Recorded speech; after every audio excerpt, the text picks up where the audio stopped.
Welcome. This is part 3 of our video on how the shell works. By now you'll get the idea of how processes are created with a fork and a wait, and execs are done to run the different commands in the shell itself. Let's add one more to our string. If you recall from video 2, we did a PS, we piped it to grep, and we saw how that worked.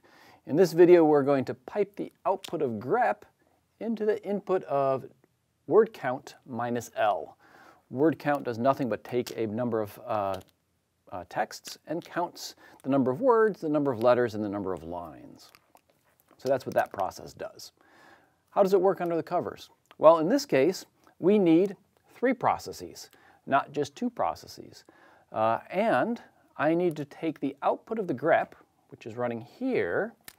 Remember, we did the exec here of the grep. I need to take that output, and I need to pipe it to the input of another process. And so to do that, I need another pipe. So when the bash runs, it will create 2 pipes. We'll call it pipe P and pipe P2. Again, the pipe is nothing but a chunk of memory in the kernel where processes can read data and write data. So I'll just draw the pipe over here. This will be my pipe P2 right there. Great. Now I need 3 processes. I've already created 2 in this code, so let's do one more fork to create the 3rd process, and then let's have that bash shell wait on that 3rd process to be done. So another fork, we have another process, and remember, every pipe has a write side and a read side. And because we created the pipe before the fork was done, the children have that pipe within their address space. If we had created the pipe after the fork, then only the parent would have it, because the fork is an exact copy of the parent. So now we have 2 pipes. This code over here in our PS process doesn't change. It closes the read side of that pipe, it dupes the write side over to the standard out. You may want to go back and look at video 2 and notice I made one little update in the dupe. I had flipped the parameters the other way, but now they're correct. And then we exec the PS. Process 2, which is going to do the grep, needs to change a little bit, because not only does it need to read from the PS, but we need to write our output now into this new pipe.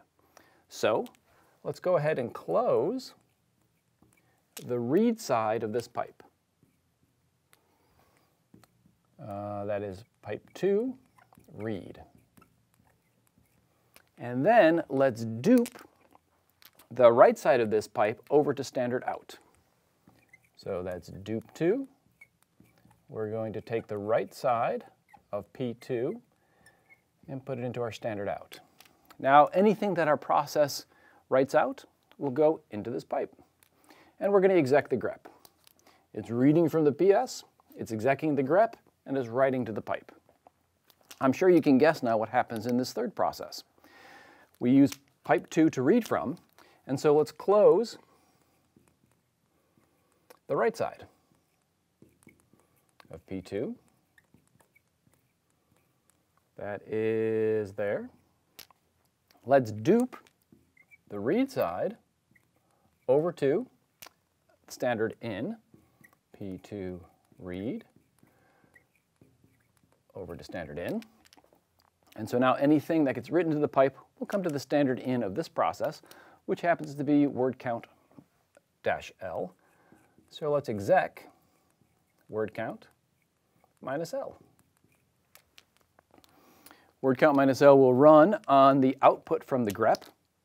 It will finish, it will exit. When it exits, the wait command will be noted from the bash shell, and the shell will come back and ask for another command.